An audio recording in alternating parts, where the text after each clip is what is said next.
Here's this one.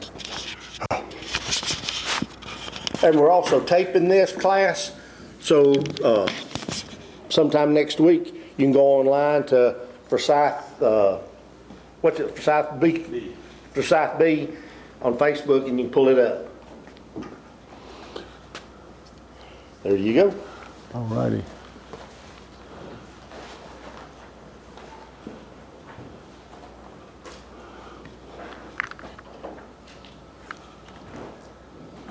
Okay, even though I'm not Ann Shelton, I am a Shelton. That was my wife, Ann.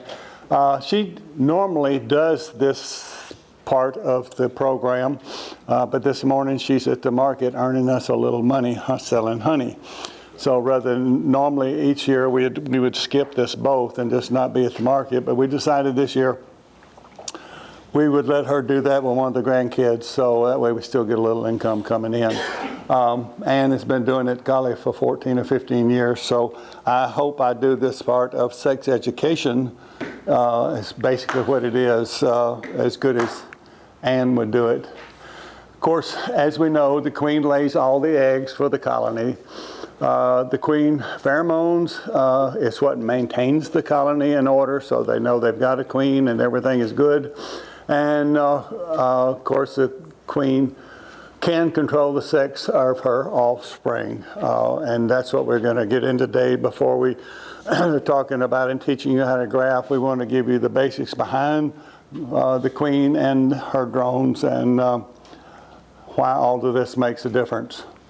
Of course, the queen, she does no work in the hive. The only thing she does is lay eggs all day long. A good queen can lay about 1,500 plus eggs a day. Poor queens, you can lose maybe 500 or 600 eggs a day. So that's a lot in having a healthy hive. Of course, workers feed and groom her. That's how they spread her pheromones throughout the hive to know that everything is good. And the queens can live from 2 to 4 years. Used to get a lot more. I think I know Bill had some longevity in one. I had one that lived 6 years before she was superseded. I don't really like to take queens anymore, 4 years. I think unless you're raising your own, you're raising quality queens. A lot of the queens you're getting on the market, I typically can't get more than a couple of years out of them. So, you know, I think it's a situation where with all the diseases that have cropped up again and with the puppy mills that people are running with queens, queens are just not the quality they used to be. But anyway, this is a close-up look of the ovaries there. You see, let me show on my pointer. Here it is. The ovaries here. And as you see, they're huge, although they're very small in her. There's just thousands of eggs in there. And of course, what she will do is send these eggs down through the oviduct area here. Here is the spermatheca. That's where she houses all the sperm that she gets when she goes out and mates the 1 or 2 times before staying in the hive. And of course, as the egg comes down the canal there, she can choose to either fertilize that egg with some sperm or either not fertilize it, and then you have a drone with that. This is another look at it just as a graphic, and of course again here you see the ovary. You can see the egg goes down the oviduct, and here's the channel for the spermatheca where she chooses to either fertilize or not fertilize, and then it will move on through the vaginal passage, and she will place that in the bottom of a cell. As I said earlier, made up to 260 to 300 ovules. And of course, the younger the queen larva is fed royal jelly in the beginning, the more of these you will have. And so that's why it's important, as you'll see as we start talking about grafting, to do it at the proper moment. And that way we've got a very strong queen. Then she's got as many of these ovarials as she can, and then she's going to lay the amount of eggs that we want as far as a maximum. And of course, the better the queen larvae are fed, the more ovules she will have. And that's as soon as the egg hatches, and we'll get into that a little bit after 3 days. The important period is those first 24 hours, and we're wanting those, as they hatch, those larvae to be fed as much royal jelly as possible from the very beginning of hatching. So those 12 to 24 hours and the next days are very important for the amount of royal jelly that the bees are going to get, or the queens are going to get.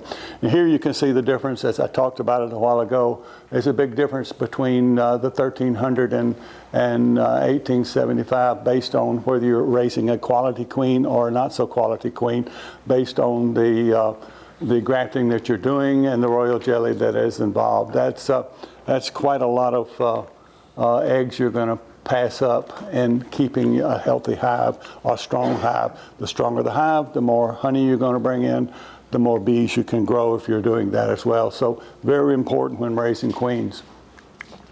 And there you go. That's basically just what I said with that.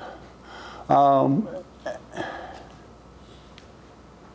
of course, as I talked about that a little bit, you'll have to pardon me if I sort of read as you read, because as I said, Ann usually does this. This is be my first time to jump in for her. But at the beginning, she will decide whether she wants to work with a diploid or haploid egg. Of course, with a diploid, and that's 2 pair of chromosomes, the egg can actually turn out to be a worker or a queen, depending on the choice early on. And the egg is not fertilized, then of course the offspring will become a male. A drone, it's a haploid, only 1 chromosome. And of course the size of the cell will determine which one the queen will fertilize. Basically, when she's walking across the frames, she'll use her antlers or antennas, not antlers, to check the size of the cell. If she sees it's a larger cell, she'll lay an unfertilized egg and have a drone. If she sees it's one of the normal worker cells, then that's where she normally will choose to lay a fertilized egg. And as you can see, what we're just talking about here, if we got 2 sets of chromosomes, then we can actually come up with a fertilized diploid. We can have a worker bee or a queen bee, but if we only have 1, then it's going to be a drone.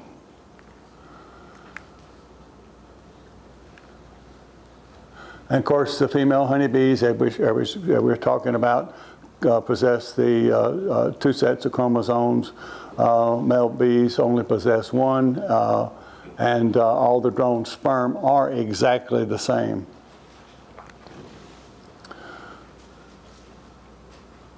And of course, we just talked about that too. Same thing. I think that's a repeat, developed from a fertilized egg. Any worker could have been a queen as it starts off. It's a matter of how they chose to raise that fertilized egg. And of course, the food fed in the young larva is the determination factor that makes the bee a queen. It changes also the direction it's growing. And of course, as you can see, this is the way the egg is actually laid and attached there. Here you can see all the different larvae in there. I don't see any that I want to point out to where we're looking for. All these are actually too far along. Of course, the larva is destined to become a queen. Is it fed copious amounts of royal jelly? Actually, as the here it is. As the larva starts off just a little tiny seed, it'll actually rotate in there, eating all this royal jelly as much as it can. Typically, even after she finishes and works into a pupae, and even occasionally before that, will go up and get some of the royal jelly. A lot of times they'll put so much in there, there'll still be royal jelly left in the cell, and that's a good thing. You don't want to have a queen open up and there's not enough royal jelly to finish through her lifetime as a larvae. And of course, as it says here, it's very rich in protein. The bees actually, to make good bee food, your nurse bees need to have a good influx of protein coming into the hive. And of course, here we see, and this is the way we want to see our queens floating in all this royal jelly here. Make good queens.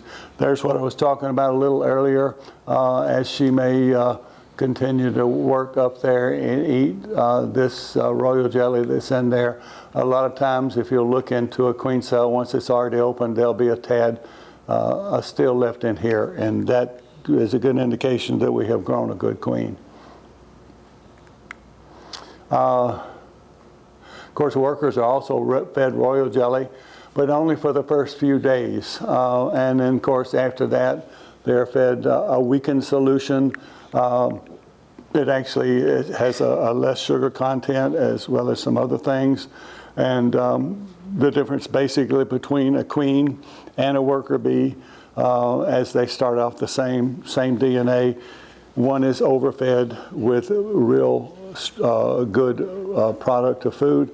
The worker bee is underfed. She's almost like starved to death. In fact, when they come out, when they emerge, usually the first thing they'll do is run and find some honey to eat right quick. But that's the big difference. Underfed, you get a worker. Overfed, you're going to get a queen, as long as she's being raised in the right direction.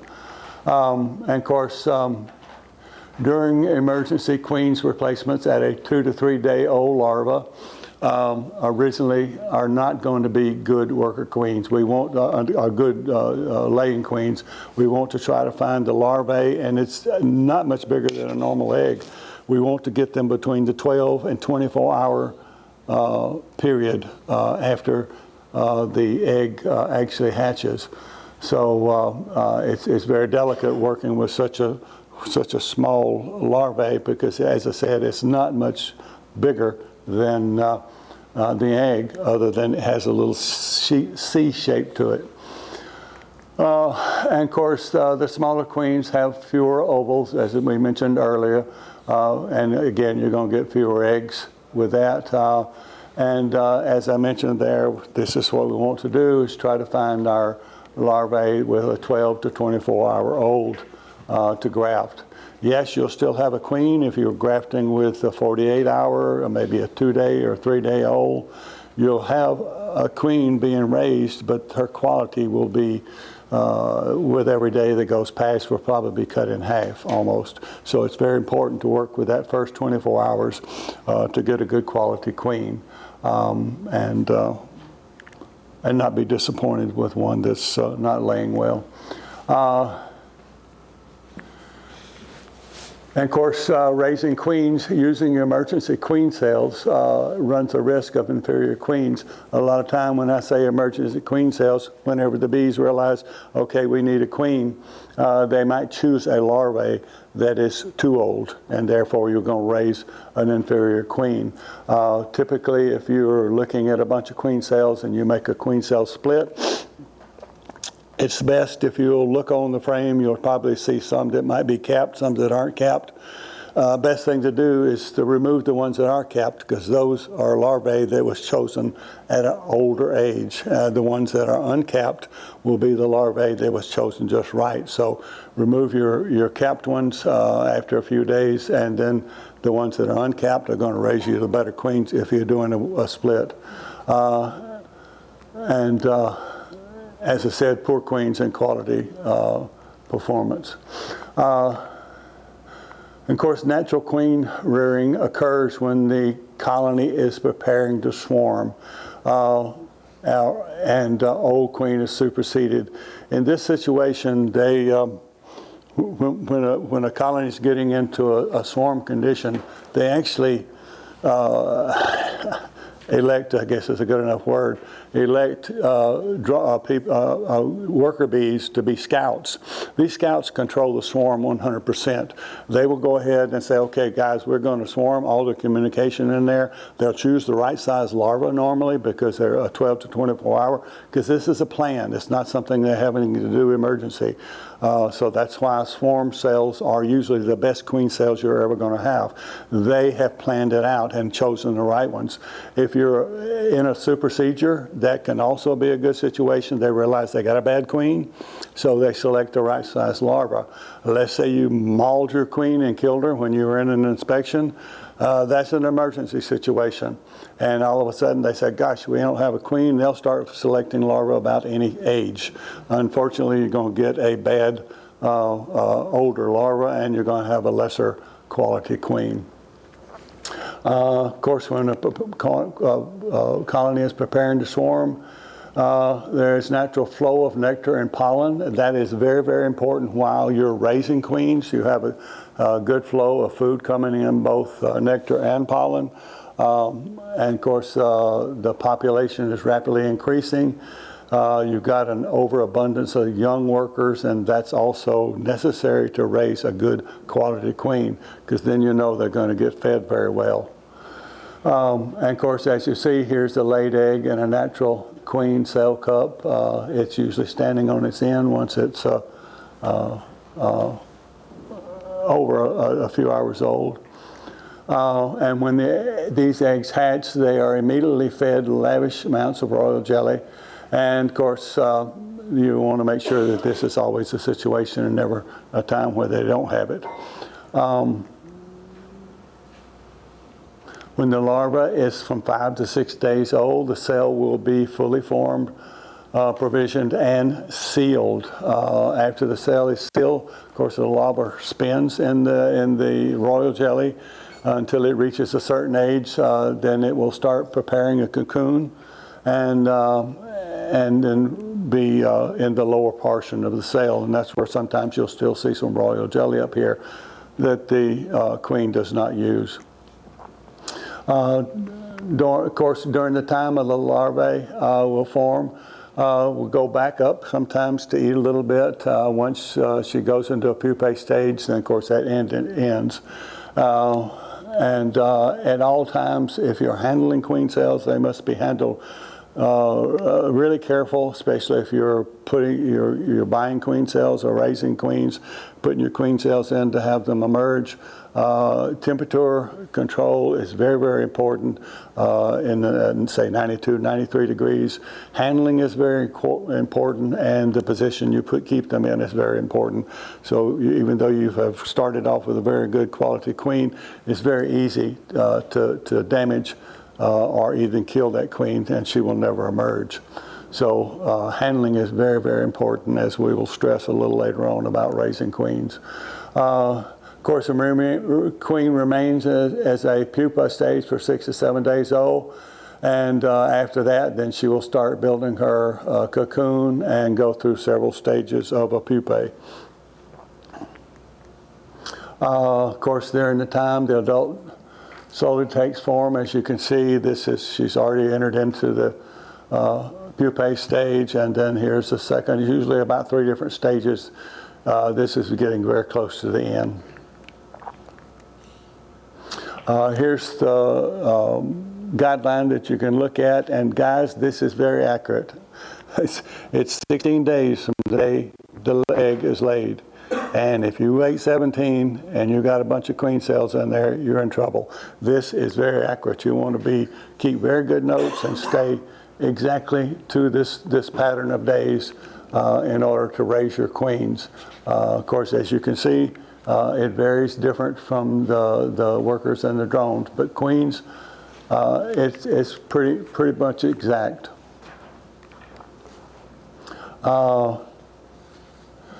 As I said, queen usually hatches on the 16th day, give or take a few hours as you're going with that.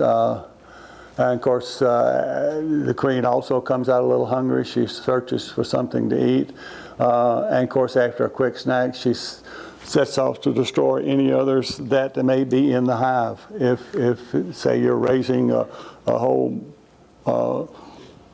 frame of queen cells and you've picked a 2-old larva, she's going to hatch a day or 2 before the others. She's going to go around and kill all the other queens. And the way you can tell that, you won't see an opening in the end here. you'll see an opening in the side where she opened it up, and she'll actually kill that queen with that. But you have to be careful with that.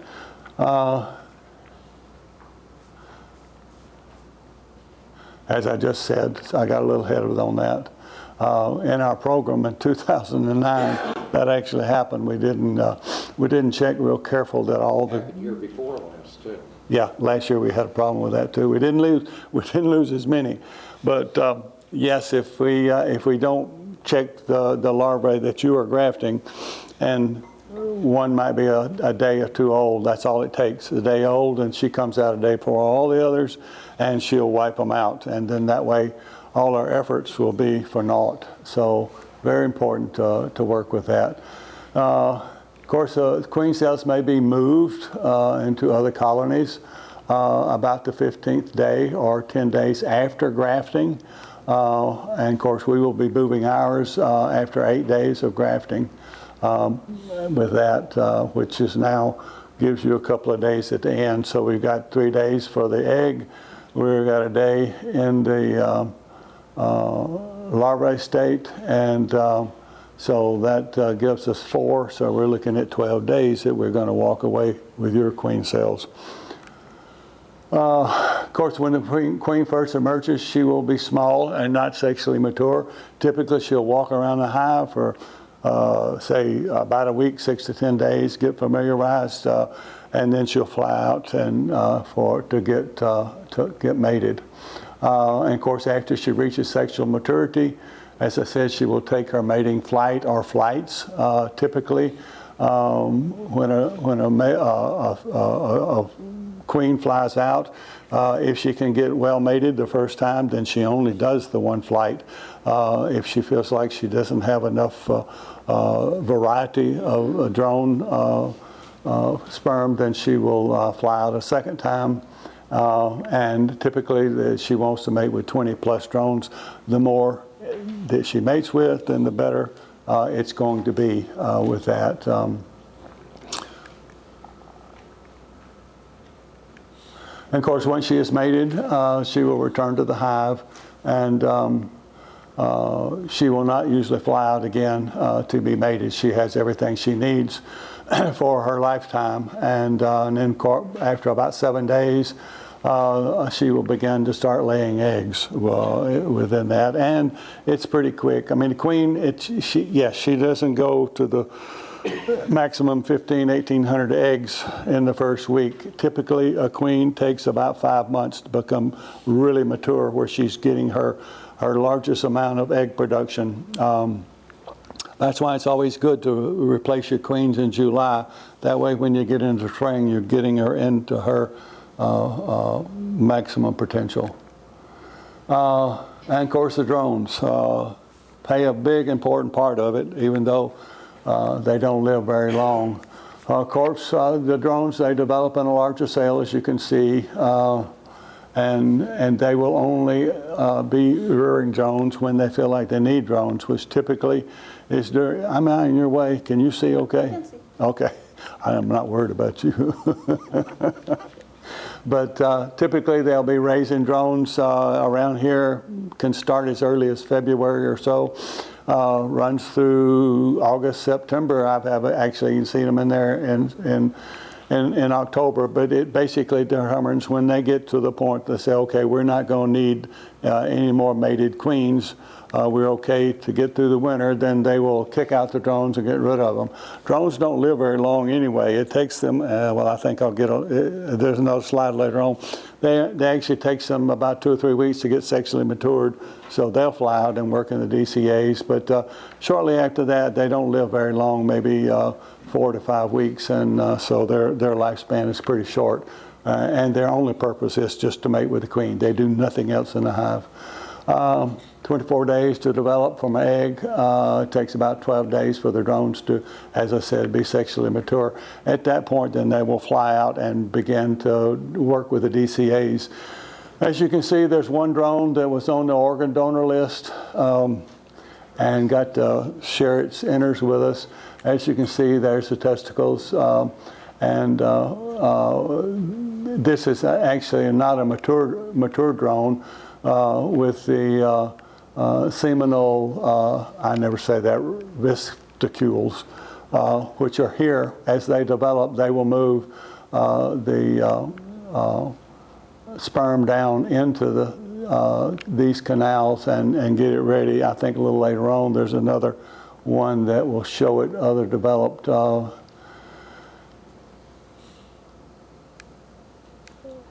well, that we just talked about, and migrate down to the sperm one. I think this next slide, as you can see here now, these are your testes where they were nice and full. Everything is moved down and into the seminal vesicles, and this is what the sperm will, the semen will help.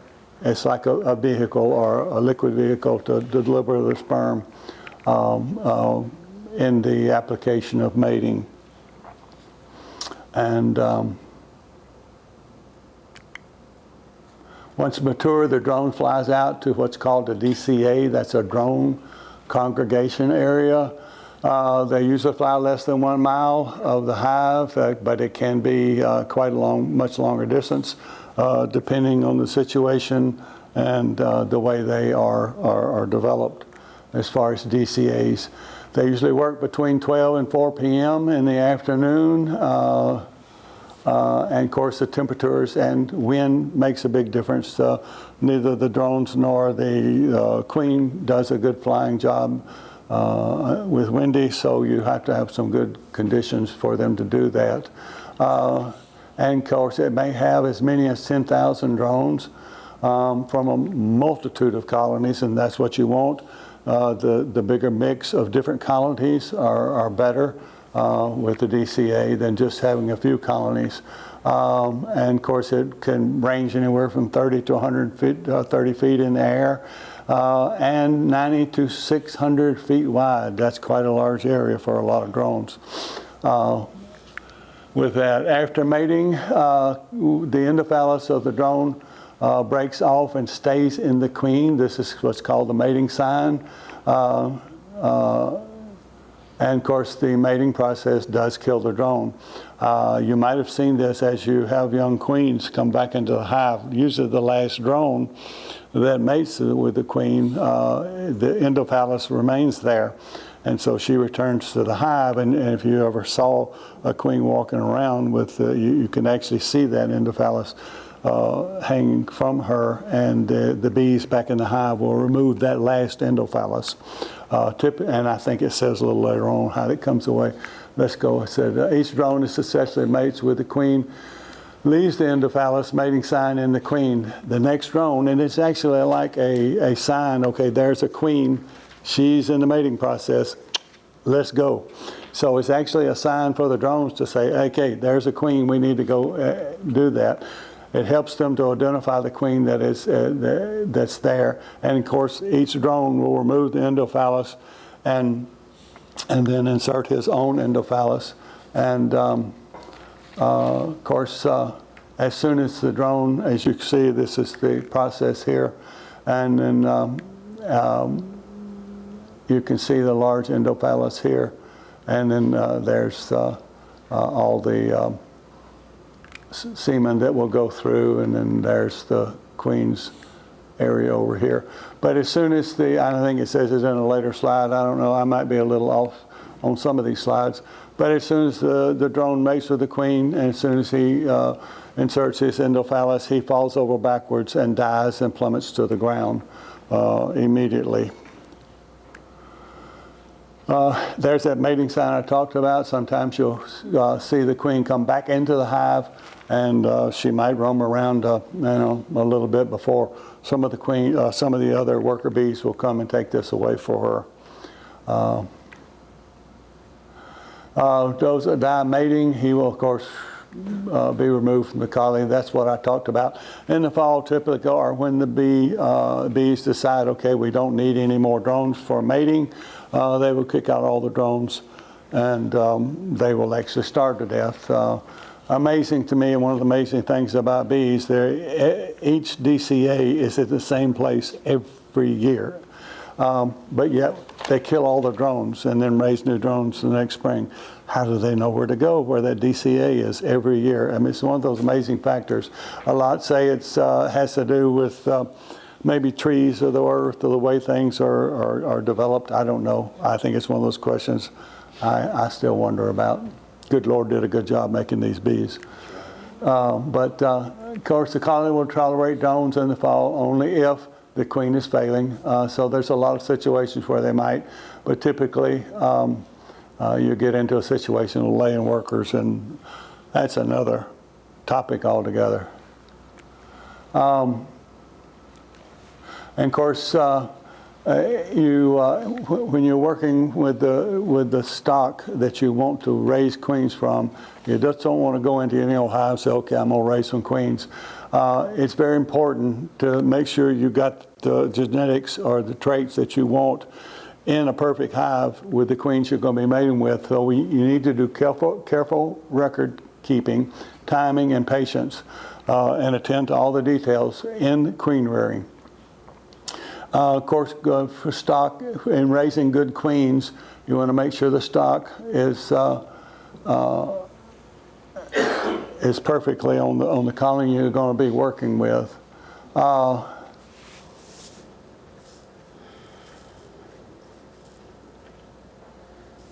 If you actually will do this, then of course, as we're saying there, you're going to improve the quality of your apiary if you're raising the type of, and you know, each person's apiary might be a little different. What I want in my apiary might not be what you want in yours. What I look for is, of course, queens that are VSH, they control varroa. I sell a lot of honey, so I want good honey producers. I want good overwinter bees. I go into my hives just like this with a veil, so I want very calm bees. You know, there are different genetic traits you can look for. This is what you want to look for in your queen raising with yours. And as you look at your hives, you monitor their traits, then you will, out of maybe 10, 20, 30, 40, ever how many hives you have, you will pick the hives that have the genetic traits you want to. This is what you need to do in queen rearing, and of course what happens with the selection of larvae you take from that perfect hive, that's going to be the genetic traits you get in your queens. So that's very important to do that, to keep good records and make your colonies what you want them to be. As I said, just the best queens. I'm sort of getting ahead of myself here on this one. My program is the next program of teaching you how to graph. As I said, I'm trying to pick up from Ann here. And of course, as I said, you want to pick your perfect queen there. And if you have two colonies and they don't have what you want for, then search for something else. Maybe that's not where you need, because you're going to raise queens that have the same genetic traits that those colonies have. So maybe you want to get with your neighbor, and maybe he's got some genetics that are more attractive to raise queens.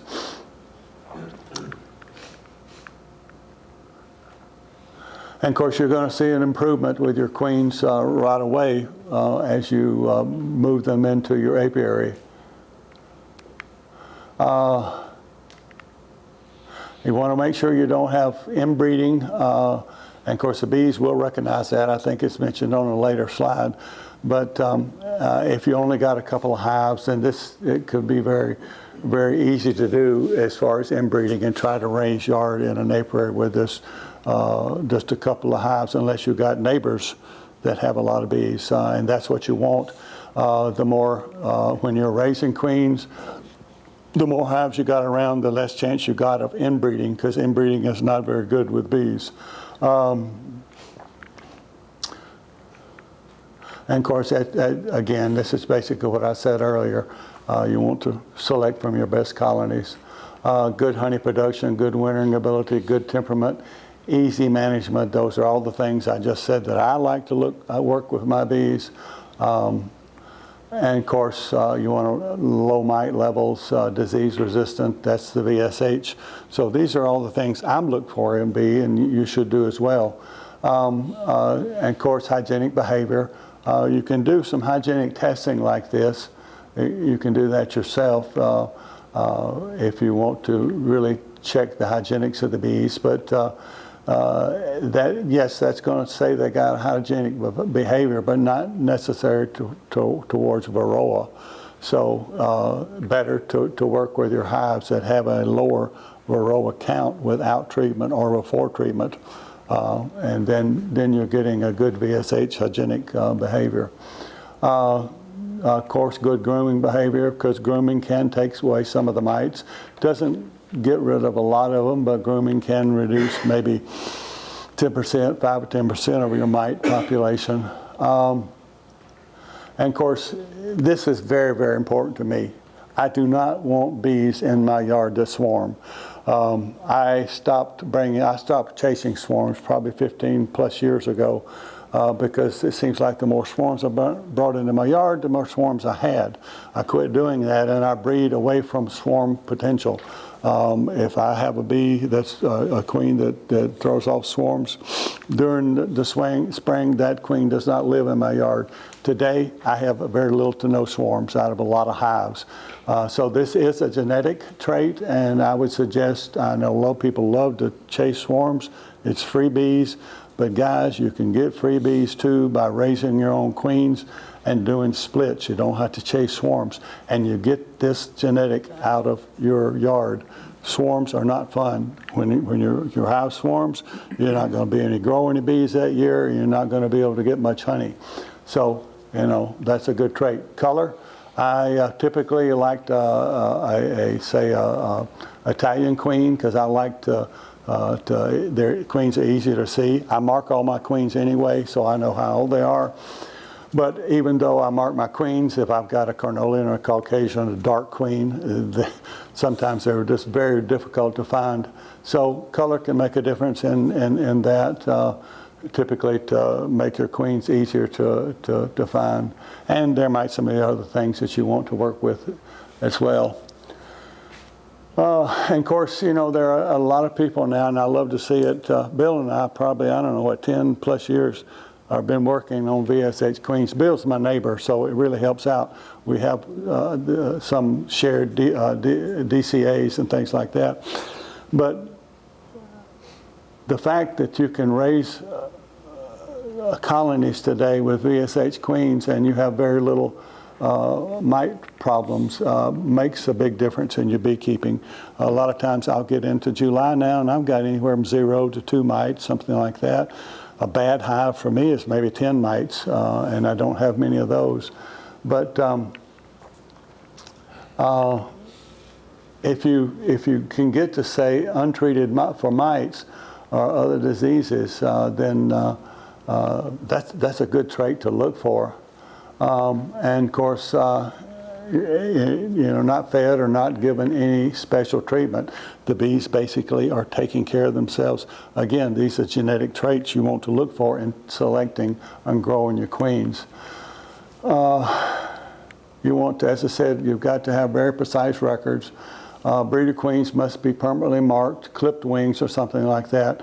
If you got your queen that you like as a breeder queen, or let's say you go out and buy, I know Bill buys some breeder queens. You pay $250, $500 for a queen. You want to make sure she stays in the hive, and that's about the one way to do it is to clip her wings like that. And of course you want to completely, keep testing your mites over. I mean your colonies over a year, and that way you can see how they're doing with that. And of course, it's hard to control the drone stock.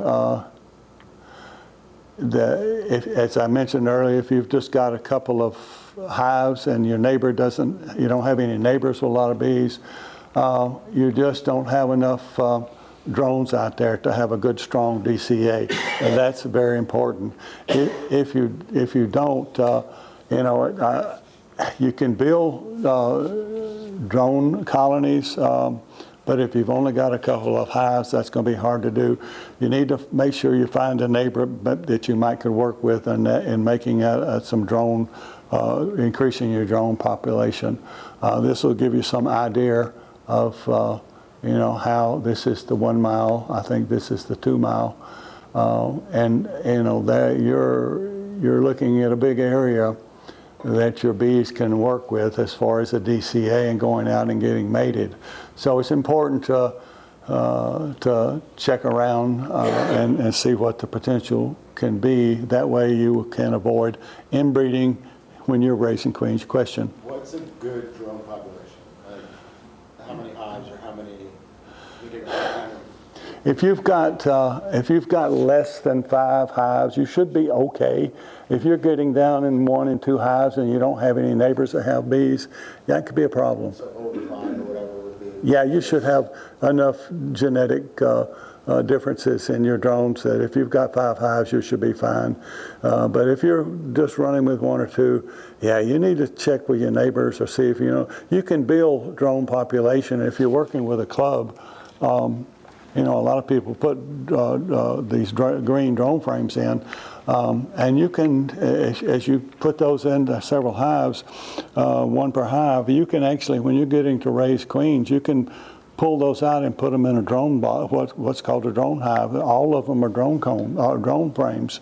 If you could borrow some from your neighbor or whatever, they build drones pretty quick. You can put one of those in, they'll build them out in usually 2 or 3 weeks or more, and then you got a bunch of drones. So you can take that drone, say a frame from each different hive somewhere, your neighbor or whatever, you got some good friends that are beekeepers, and you can bring that in and put it in your area, and the drones that'll build your DCA.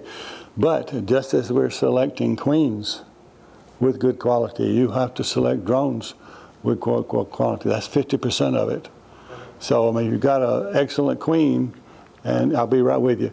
You got an excellent queen, and when she mates with a not so excellent drone, you only got 50% of the good. But if you've got a good queen and a good drone, both, I'm going to pick BSH, both have varroa sensitive capability, then you've got 100% pretty much. As soon as I got one that doesn't and one that does, I'm down to 50%. So if I can go out and buy a queen from Randy Oliver and queen cell, and I hatch it in my yard, not hatch it, emerges in my yard, and made it with one of my drones, then I've lost 50% of it. So, it's a situation. Drones have got to be good, and queens have got to be good. Yes, sir?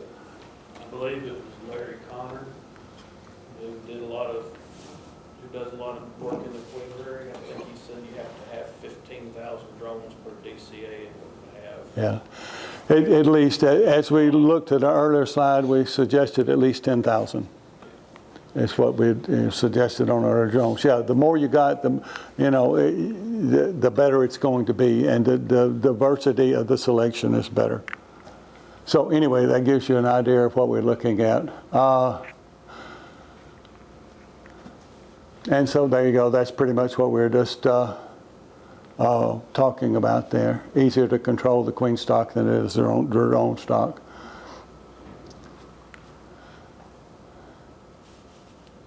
Same thing again, we're pretty much talking about the same thing again. Have several neighbors that have bees just as good as what you're trying to control as far as the genetics.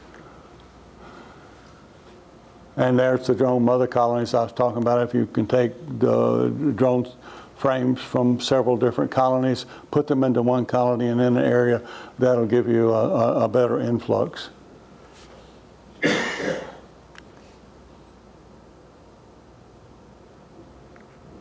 And that's the inbreeding we talked about.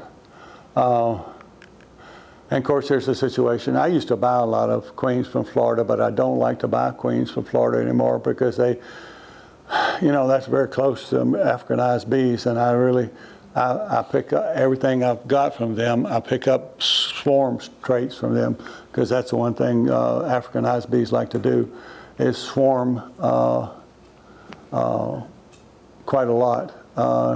And again, that's talking about the drones, though, and flooding the area with drones. Okay, here's those drone frames I talked about. You can either use the green ones here, you can use these, and they'll fill that in with drone population. To raise, of course, you're going to have a good nectar flow, lots of pollen, and 1 to 3 drone combs per frame. And of course, we just talked about that, though, to see if two chromosomes are the same at the sex link, and they are the same. May diploid. Okay, that's basically just saying it again. Inbreeding, what you're getting is inbreeding. Inbreeding results in coarse shot brood. This is what you'll look like, and this is not attractive in a hive.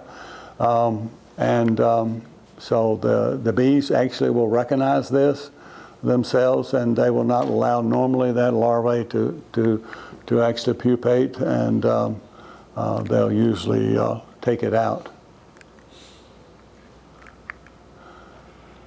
Okay, that's all of that section right there as far as sex education. Any questions on sex education? Yes, sir. On that last slide, there was a comment about not usually seen on hobby beekeeper slides, the shot brood. Why is that?